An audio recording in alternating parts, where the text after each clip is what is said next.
Hello, parents. This is Coach John here from Learning Out of the Box. Thanks so much for being here with us. Today, I must say that I have the privilege of having our very special guest, Dr. Petunia Lee, and she is the Principal EQ Coach at the Collaborations Corner. She's going to share with us how leadership skills help my son get into Cambridge. Hello, Dr. Petunia.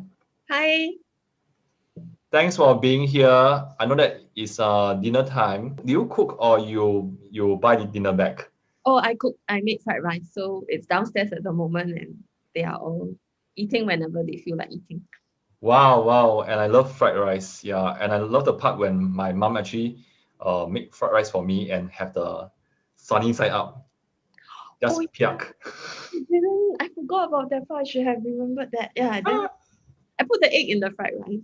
Okay, never mind. That one can be done very fast one, yeah. So thanks so much for being here, and I know that you are very busy as well. Probably before we start, right, could you share with us just a bit of your backstory, how you became the principal EQ coach at the Collaboration Corner? Anything you'd like to share lah, so that we can better get to know you. Yeah, then you can tell us how this has helped you to nurture your son, to guide your son into getting Cambridge. Years ago, I was a management consultant, so I worked in the area of leadership training for organizations.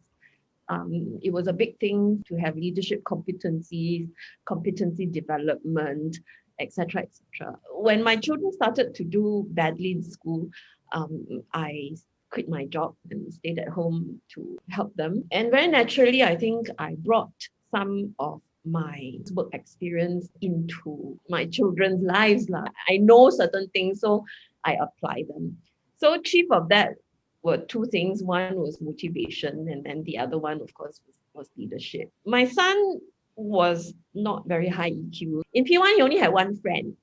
And then when he got to P3, that one friend left to go to GEP, and then he had no more friends. So very clearly, my child, had EQ problems.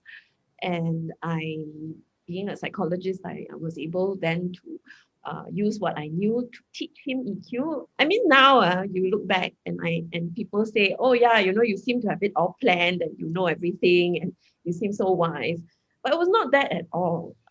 There was a lot of experimentation. There was a lot of grouping around. All I knew was I had this little boy, poor little kid, had no friend. And so I started teaching him EQ. But you realize that EQ is all about getting along with people. The line between getting along with people and influencing people to leading people is very blurred. So when I started to get him to a point where he was making friends and the whole class was his friend, then very naturally, we would talk about influencing people. And then he started to lead people. He started to organize events. And when he got to Sec 1, he was a very, very seasoned and experienced leader. And then along the way, I discovered that I'm autistic. Then I understood that one of the biggest reasons why I gave my son EQ training was because of the kind of pain I went through in my 20s and 30s. All of us as parents, we always tell ourselves we must give our children what we ourselves lacked. So, if you grew up poor, then you want to give your children all the best material things. So I grew up without anybody teaching me how to get along with people. And I grew up with these huge gaps, being autistic. I just couldn't function socio-emotionally. And, it took me well into my 20s and 30s of making painful mistakes. And they were painful because every time you offend people, you pay for it. You lose promotional opportunities, people get angry with you, people sabo you. So, it was 20 years of learning. And I looked at my son and I wanted to save him that pain. And I wanted to teach him things that I wish I knew. And so I did it. And then later on, when I discovered I was autistic, then I realized, oh, I see. I can teach it because I have reasoned through it. It's a little bit like, you teach math, right? Some people who are extremely good in math, they look at the problem sum, they just know how to solve it. If you ask them to explain, they can't. So I have a very high EQ daughter. So if you ask her, why did you make these decisions? Mommy, I don't know. These are just the right decisions.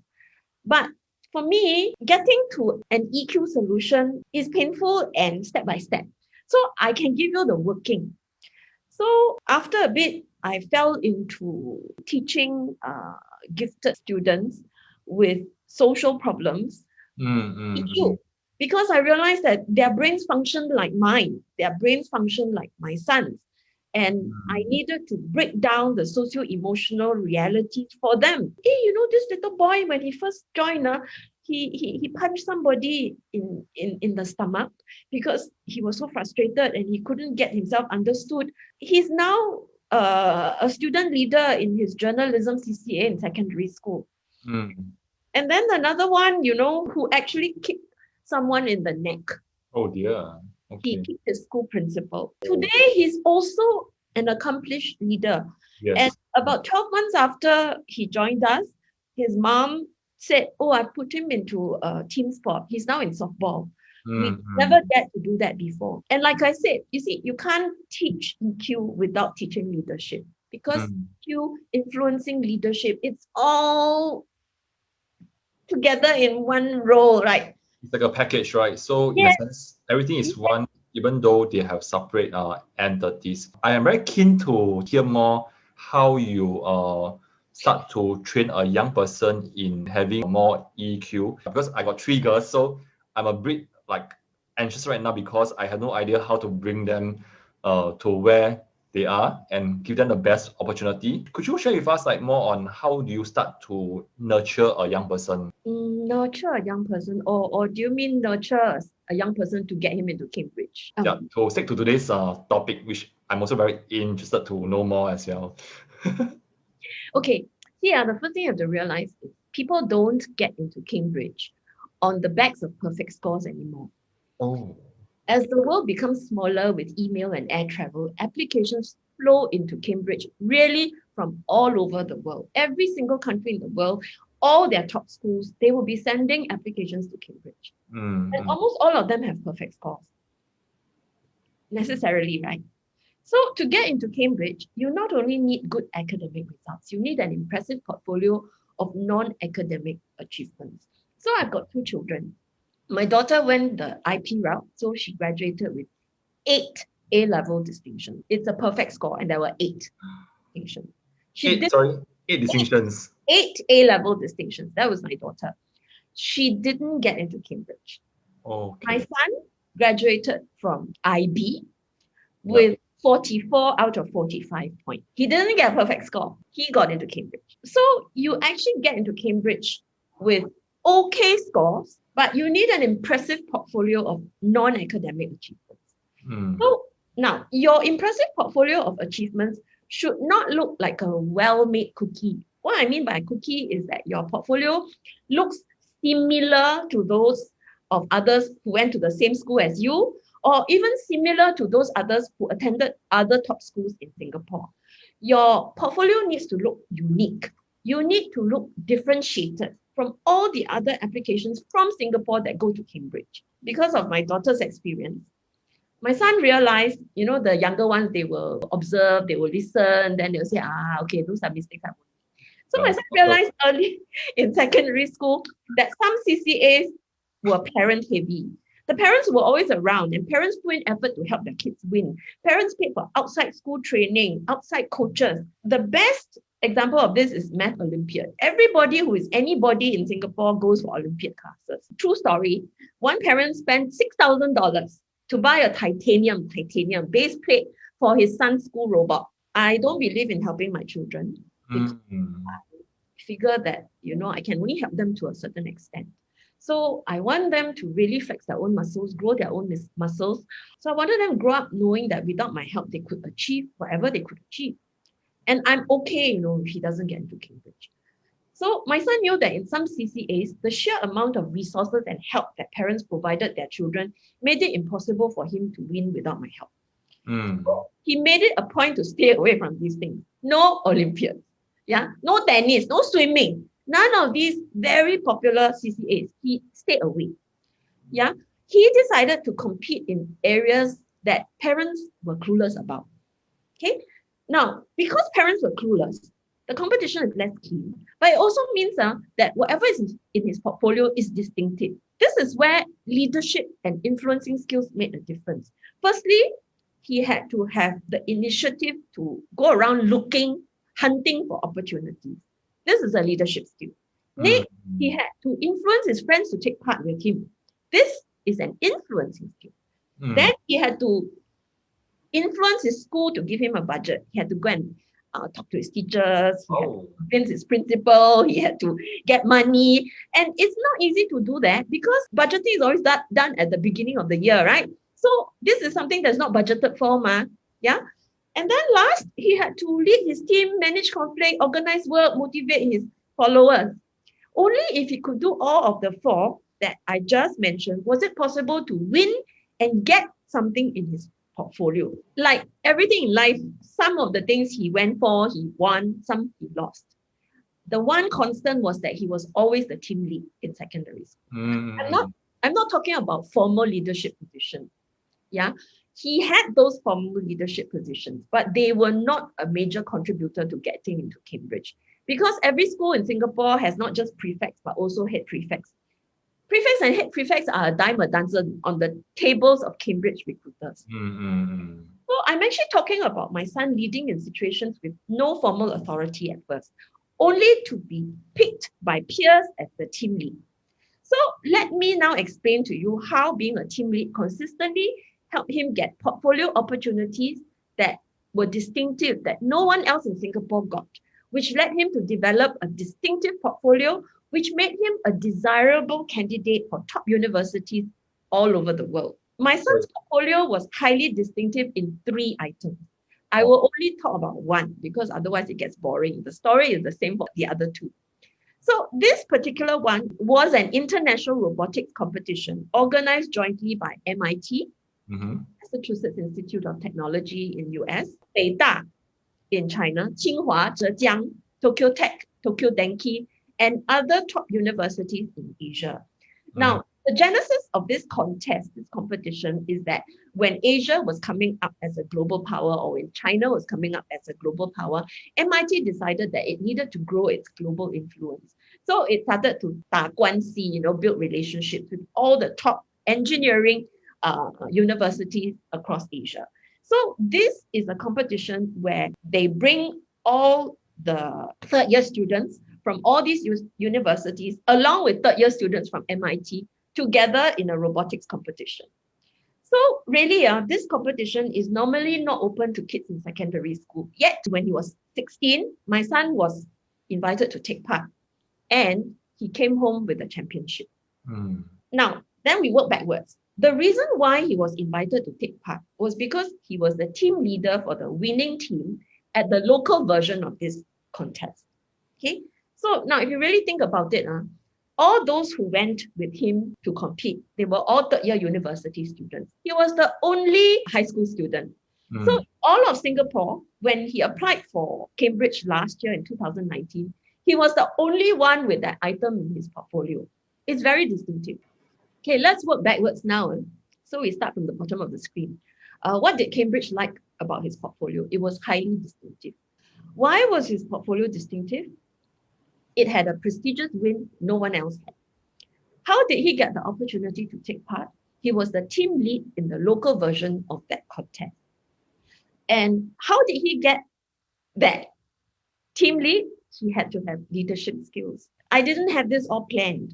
At one point, I thought my son was so stupid that he would never get. I was like, okay, please don't get into normal stream. That was all I asked.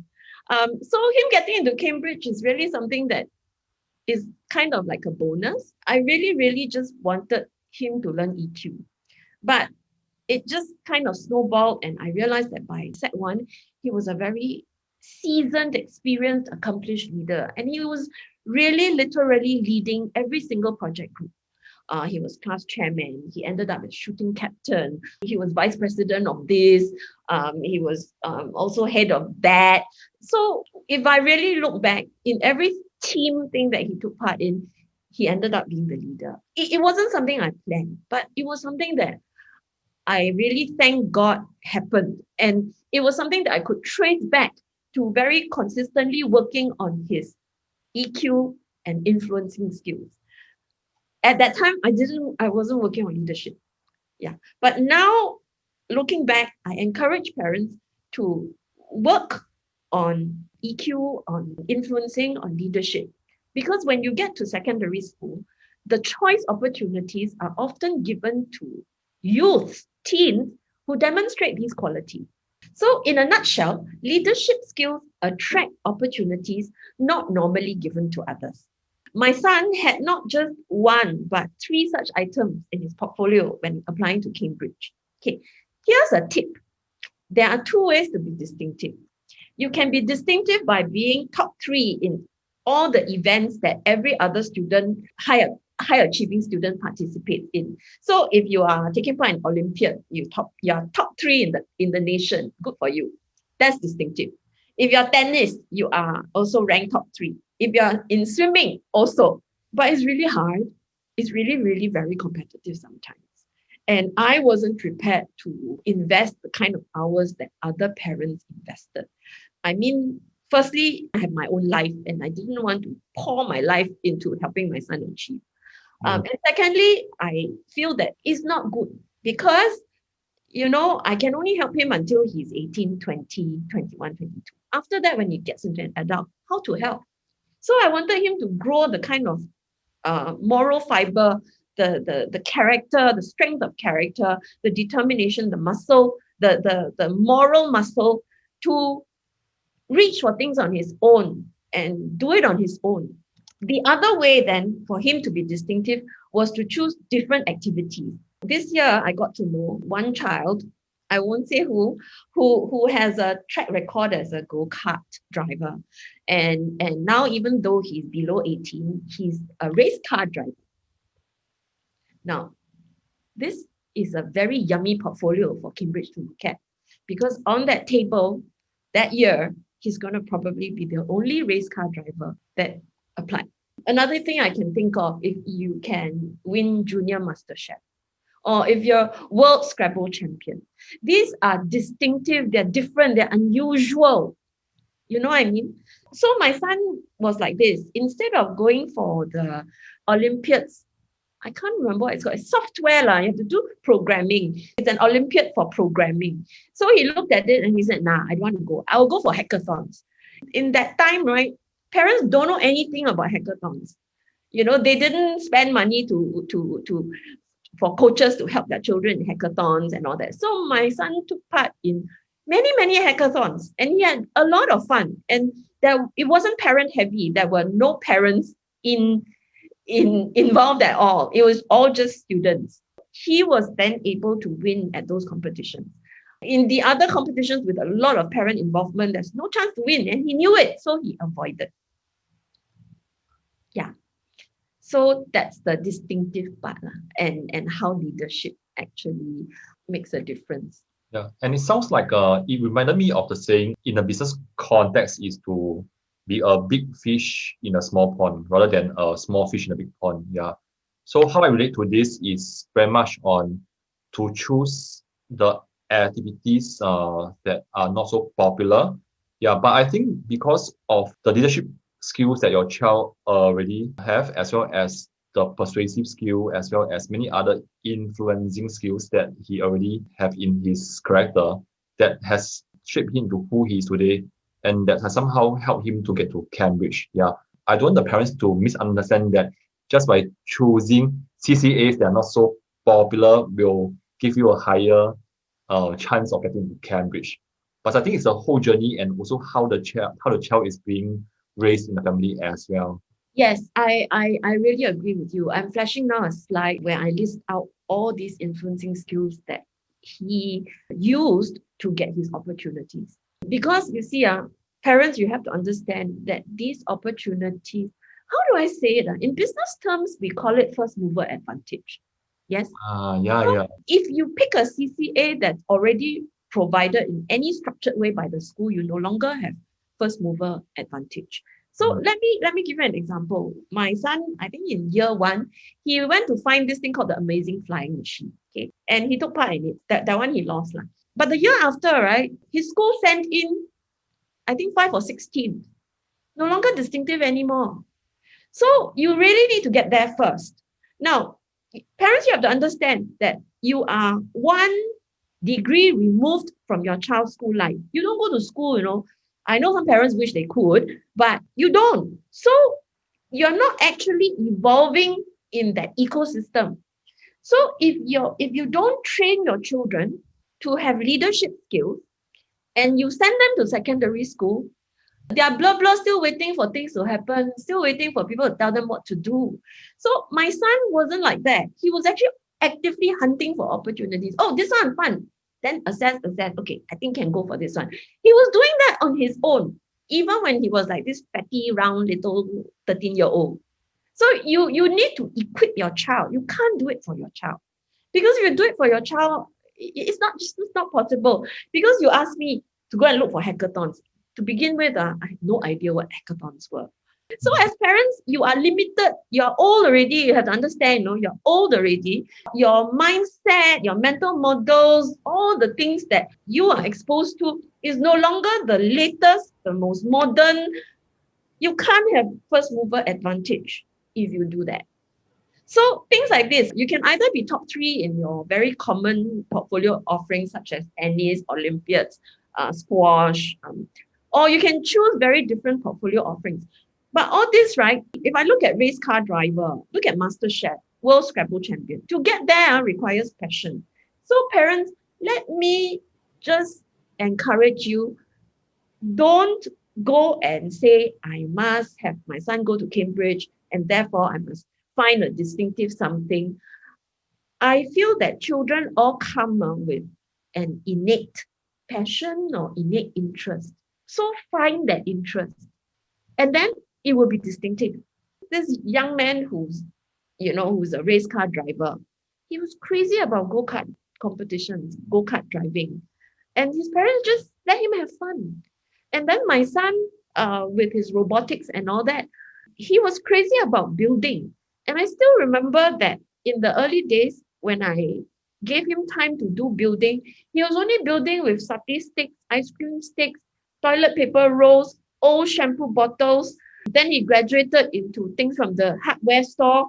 And I remember that when I indulged him, that I would say, okay, you have the Saturday afternoon to do all your building. My mother-in-law would come and scold me. My husband will scold me. Oh, PSLE is coming, how come you are letting him waste his time? He should be doing more worksheets. But I looked at my poor son and I said, the education system is already so demanding and he's already doing worksheets from Monday to Friday. So I really just indulged him because he liked it. So parents, just indulge your child's passion. Find out what they like. Don't impose anything because then it becomes hell and it spoils your relationship. Getting into Cambridge, then so what? If it's done unhappily. So really, for me, I am sharing this in hindsight. It's not like I had it all planned. My initial motivation for letting my son build machines was really because he loved it. And really because I couldn't bear to have my son do worksheets all day and have no childhood. When my husband scolded me, when my mother-in-law scolded me, when, my friends commented, I would just tell myself, yeah, but at least he has a little bit of joy in his childhood. And it paid off. Thank God it paid off. It wasn't planned. But, if you do have a child in primary school, please don't go and look for something distinctive. Oh, see, Master Chef. Dr. Pat said Master Chef. Now I'm going to send you for cooking classes and force you to cook. No, your child will have something he or she likes. All you have to do is cultivate that flame, like I did. Like I said, he competed with MIT, brought home the championship. But it wouldn't have happened if I hadn't given him scotch tape and ice cream sticks and satay sticks to start.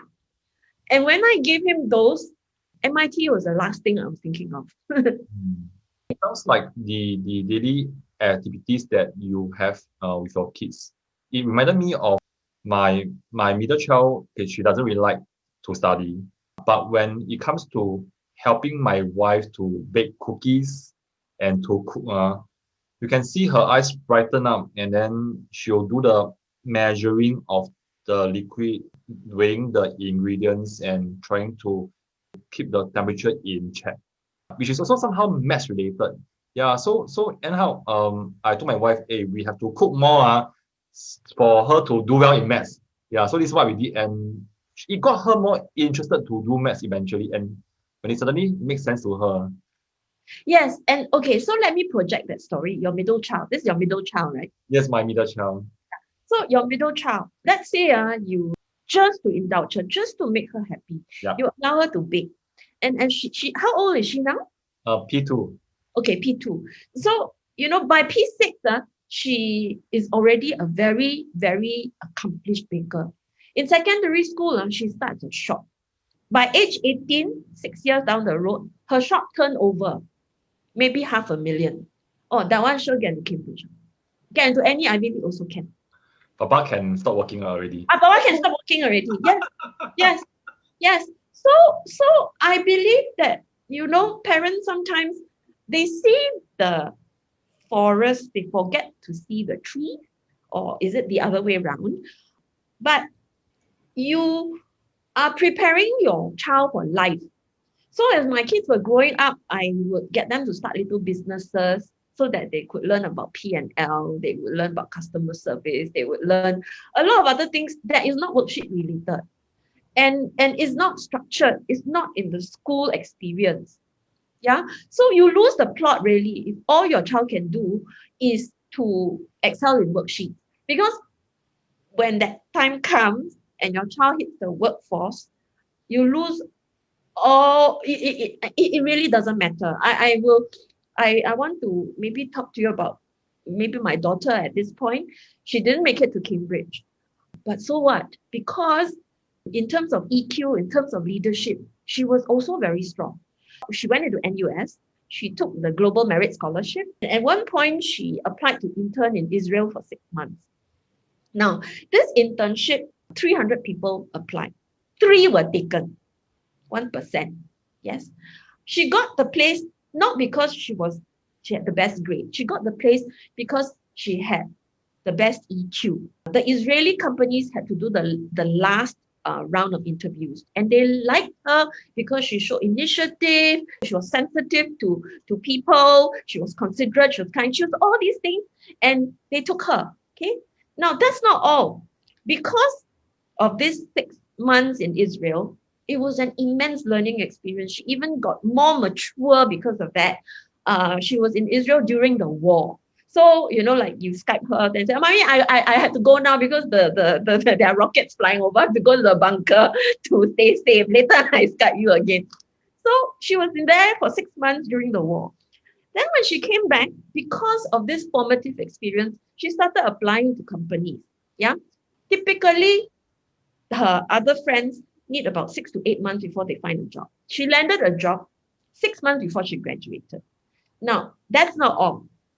The company that she applied to took her as an intern. So we know that across summer and winter, there were 17 interns. Of the 17 interns, there was only one full-time position. It was offered to her. That's EQ, that's leadership. That's how it pays off. And the story doesn't end there. This year, COVID hit. Yes. And when COVID hit, people are losing their jobs. She actually received a job offer at 300K per annum. And she's only 4 years in the workforce. So parents lose the plot if you think worksheets are everything. You really, really have to look at your child as a whole person, because you're not preparing your child for exams. You're preparing your child for life. So yeah, my daughter didn't get into Cambridge, but no loss. My son wants to go to Cambridge. Okay, I have bragging rights and all that. But when he comes out, it still depends on his EQ, his leadership, his influencing. There are plenty of people who graduate from Cambridge who don't do much with their lives, but correct?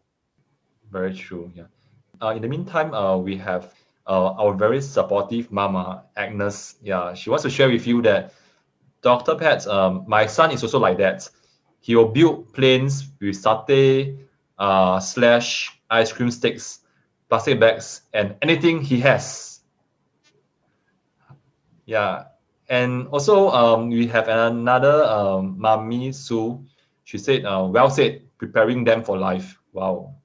If you like what me and Dr. Pets is doing, sharing with you perspective of life and really helping our children to not just do well in school, but also in the whole life, do like the video, share the video with your friends, and also drop a comments if you have any questions. I really love everything you have shared, and I can resonate with that really. Yeah. At the same time, I think I can also hear some parents may ask, okay, now their children are still young, and somehow they still have to do homework, do the worksheets, sit for exam. So how do we balance the fact that they have still to fulfill school commitment versus we still want them to be a child at home? Yeah, maybe you can share with us like how you parent your child when they were younger in primary school. Then we can learn from you also. Actually, what I did was just what the old folks did in the past before the education system became so demanding and the work became so difficult. Yeah, lor, very demanding leh. Ay, really leh. The workload became so heavy. Older folks used to talk to younger folks about how they felt. And then, of course, people always had extended families, and within extended families, there would be maybe conflicts, and then you have to influence and all that. So, in the past, in these big extended families, this kind of education, socio-emo education, was done very naturally. You know, you would talk about it, these kind of things. So for me, I was a little bit of a rebel. Mm. When I realized that my son had no friends, and I knew I had to put in time into it, I made it a priority. So every day when he came home from school, I would talk to him about his feelings. I would talk to him about what other people said to him, how the relationships were like in school. And in actual fact, the older folks will just simply sum this up as 做人的道理. That's all. 做人的道理 is how to be a human. Precisely, yes. Exactly what I said. Principles of being a human. Yeah. We've lost a lot of that because nowadays we have nuclear families. We don't live, in big groups anymore. So something's lost. But I try to make up for it by talking to my son about his friends, about things happening in school, what he wanted, what his friends wanted, how to influence things his way. Like, for example, one day he came home from a play date and then he said, Ayo, the girls, who they cry one day? And then we will talk about that also. So how do we treat girls? How do we break up fights? How to mediate? How we talk about, Mediator. how we talk about all these things. Wow. In the course of living and breathing. The thing is, many parents put a lot of effort into academic excellence, and there's no time for this because everybody is looking at PSLE. But because my son had no friends, I had to put time here. And I told you I was a rebel. I actually deleted homework. I would write him excuse letters to free up time. I actually hand wrote 2 letters with blanks because sometimes I realized I forgot to write excuse letters for certain pieces of homework I told him not to do. So I actually put in his bag foolscap paper, handwritten, date blank for him to dear blank for him to your teacher's name. My son, blah blah blah blah blah. Didn't do your homework, entitled blank for him to fill out. And then I gave my number and I said, please don't scold him. This is my idea. If anything, please talk to me. So I actually deleted work so that I could free up time for this. Now, I'm not asking parents to do this. I'm just here to I did. Okay. I'm like, but it's a bit of a rebel.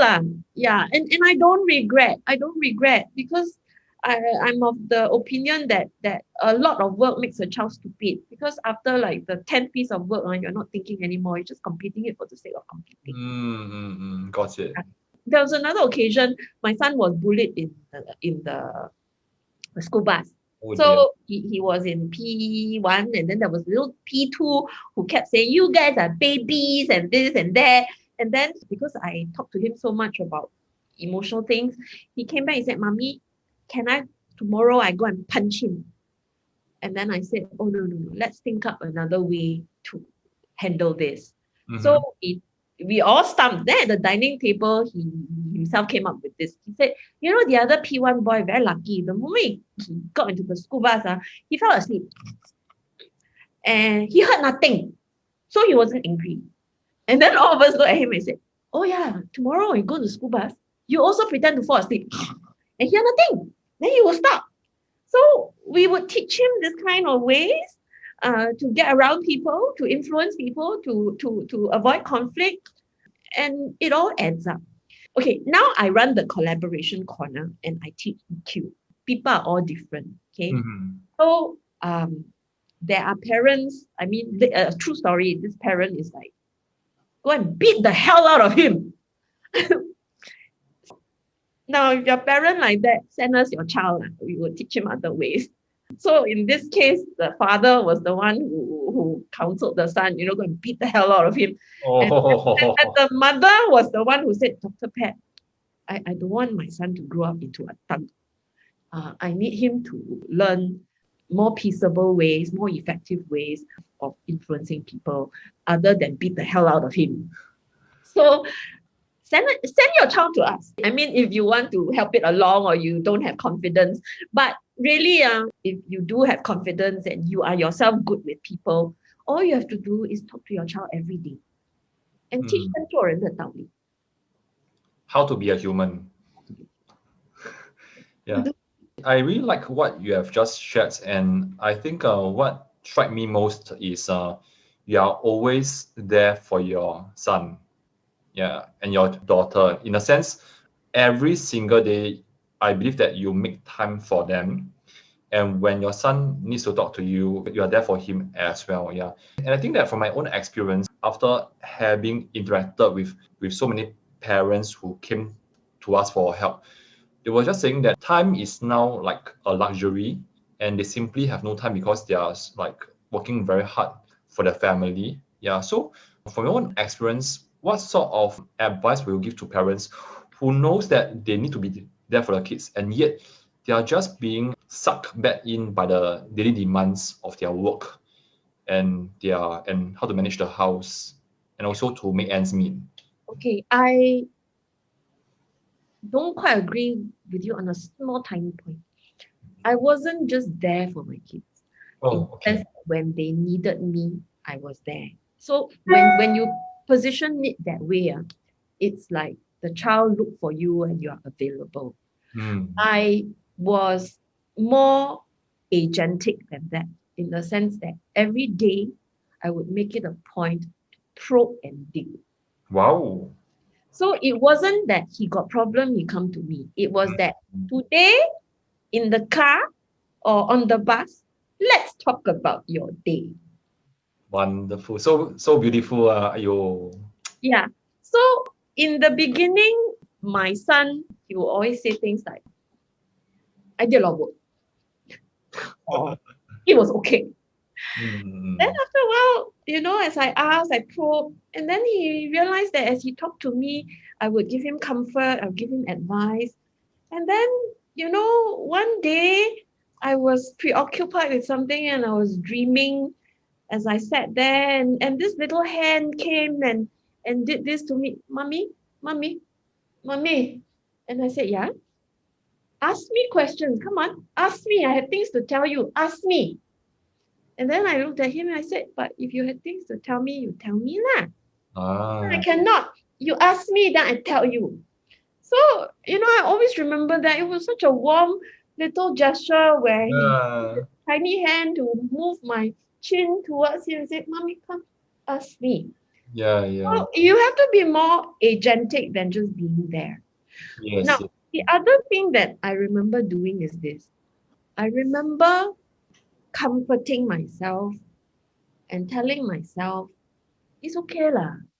If he doesn't do well in school, if he goes into normal stream, he's still my son. Mm, mm. So So that's the irony. Because I let go of all these desires, I got it all back. I remember this saying, if something is yours, let it go. If it comes back to you, it's yours. If it doesn't, it never was. There were moments in his primary school when I told myself, okay, I better go and line up some backup plan in case he does badly at PSLE. But I never took away his playtime. I never compromised on the daily socio-emo coaching. Because in my mind, it was very clear. I don't care what school, I don't care whether Cambridge or not. I need to prepare him for life. And the irony is this, because I did all this, right? God blessed us with so much that I didn't hanker after, or, I wasn't really hung up. I wasn't hung up. The GEP testing, he didn't even go. I didn't even send him for GEP testing. So I was very, very clear that the system can be whatever it is. I'm going to raise a boy to face the world. And it so happens that in so doing, the world, I'm a Christian. So I was very determined to raise a boy who was godly and who would grow in wisdom and in stature with God and man. And it didn't matter the school and all that.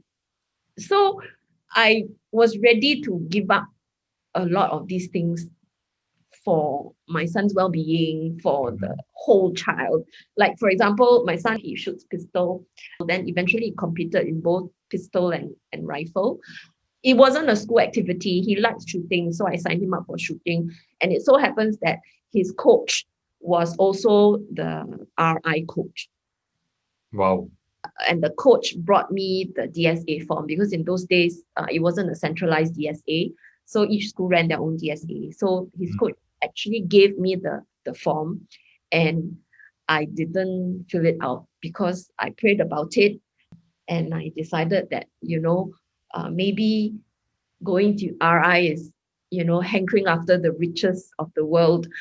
And it's a bit like Jesus in the desert, where Satan tells him to bow down to Satan so that he will be given all the kingdoms and splendor of the world. So the word that came to me was that, and I made the decision to give up RI and didn't fill out the form. And I made these decisions very consistently. I earlier told you about the 300K job offer that my daughter received in March this year. We actually rejected it, also for godly reasons. So for me, I think it's important to stay true to basic fundamental principles. Don't allow all these temptations to get in your way, and then the winds will come. Your child will grow up strong in character, grow up wise. It will come. So let it go. Some of these things, just let it go. Don't be so hung up on top schools, on this, on that.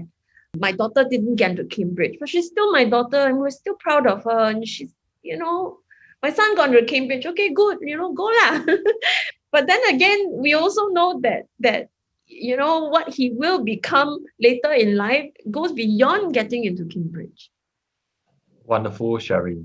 Yeah. I believe that in the past 1 hour, you have shared so many tips that parents can use. And in fact, I think our parents are really enjoying it. We do have parents who also wrote down 要先学会做人. Translation, need to first know how to be a human.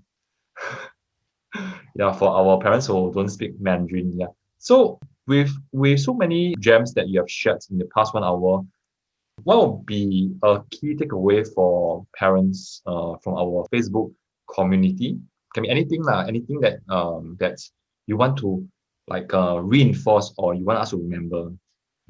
Love your child before you love his achievement. Wow, it's like so strong, as in it's so powerful, and I like it. And one more, if you really, really are serious about EQ and leadership, come to us. Our classrooms have real-world work group simulations where behavioral psychologists follow protocols in qualitative data gathering and data analysis. And we will generate learning points for every student every week.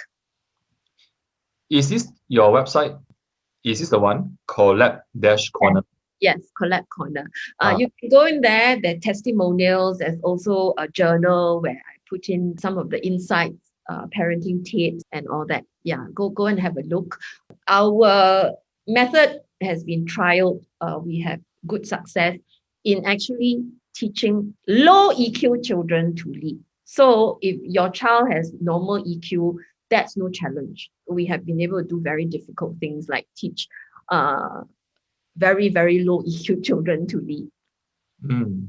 And I know that you have one book, which I actually have the book as well. Is your book still available for sale? Okay, you can go on Amazon. Amazon will print for you. Yes. Yeah, Amazon will print and send to you. Amazon does what they call print on demand. So when you order, they will print. Oh. And then they will send to you. Yeah. Awesome. If not, I believe the National Library Board has many, many copies. But you need to queue, the last I heard. Sure. Thanks, Gus. Thank you. Yeah. So for parents, if they want to get hold of you, how can they contact you? Email? Or can they also go to the collab-corner.com contact page? Is that okay also? Oh, yes. That's better. One also? This one? Yes. Send us a note there and I will get back to you. Yes, do that. Great. Okay, so because we serve a Facebook group of parents who teach their children maths at home. Yeah. So can I just ask you one last question? Yeah. You know that Singapore kids especially the 12 years old, very stressful because of PSLE. And knowing that now you are so resourceful, you have so much knowledge on how to bring up a confident kid, what will you tell yourself if you see the 12-year-old pet? I wish I could teach myself EQ law. I mean, really, it's very painful. For an autistic person who doesn't master socio-emotional realities well, I really went through 20 years of a lot of pain. I was very proud of my IQ because I was really very smart. I'm one of those people who can read a history book at the beginning of the year, and then I don't open the book again. By end of the year, I can still do well at the history exam. Yeah. Wonderful. Wow. So I think I was very proud of myself. Of course, I mean, you're young and then you're good at it, so you're proud of it. Probably I would tell myself, no, don't be that proud of it. You don't have to do that well. So what if you're good at that history exam? So what if you're really, really high in your IQ? You need EQ also. If I could, I would teach myself EQ. Great. Thanks so much for sharing. Yeah, and I think EQ, I agree with you, EQ is very important. Yeah, and it needs to be learned as well. Yeah. And you really shouldn't wait until secondary school. Your window should be P3 to P6. Because if you miss that window, right, your child in secondary school can't lead. My son hit the ground Sec 1 running. And so he was already streets ahead of other people of the competition, of the others who were more childish, who couldn't get along with people. So don't just worry about PSLE in primary school. Really put effort into EQ. Great. Thanks so much for sharing. Yeah, we have a parent by the name of Cheong Ling. He's asking about your Collab Center. Besides doing EQ and leadership skills, do you touch on motivation as well? Yes, we have 3 types of service offerings. We have one-to-one child coaching where we use what we call the EQ Generative Protocol, this is our own IP, to teach mainly autistic and ADHD kids EQ. So that's one-to-one coaching. We also have parent coaching. I have many parents who are not able to motivate their children. So what they do is they send the child to me. I watch them in class. And then when I have made enough observations, I will then coach the parent on how to deal with the child. So I will teach the parent to motivate the child. Now, I don't believe in motivating the child for you. Because you see, motivating someone requires a personal relationship. Of course, I can motivate everyone, but that person will end up loving me in the end. I cannot replace the parent. So I have coached many, many parents to motivate their own children. Yeah. So now, of course, there's this book. Yeah, you talked about this book. Yes. Yep, So correct. many parents will say, yeah, Dr. Pat, I have read this book. But I don't know how to apply it to the situation. And then somehow my son, my daughter is really one kind one, you know. So it's like I really need customized solution. So we do that. I mean, leadership, motivation, EQ, people who are laymen think they're different things. They are not. Because when you motivate someone, you are actually managing the emotional environment, managing the emotions. What is motivation? I feel like doing something. What are you going to do this morning? I feel like doing gardening. What are you going to do this morning? I feel like playing mahjong. You feel like it's feeling, it's EQ. Motivation is emotion related.